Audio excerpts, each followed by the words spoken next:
VB న్యూస్కు స్వాగతం. Breaking news చూస్తున్నాం. కృష్ణా జిల్లా గన్నవరం నియోజకవర్గం వేరవల్లి గ్రామం కొమ్మూరు రోడ్లో పిఎంజి కర్మాగారంలోని బీహార్కు చెందిన సోను 19 సంవత్సరాల అనే వ్యక్తి దుర్మరణం.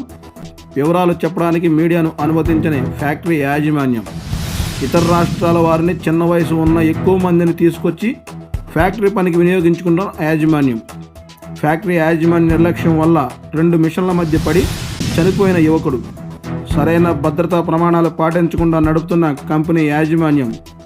24 గంటలు గడుస్తున్నా వీరవల్లి పోలీస్ స్టేషన్లో కేసు నమోదు చేయని వైనం.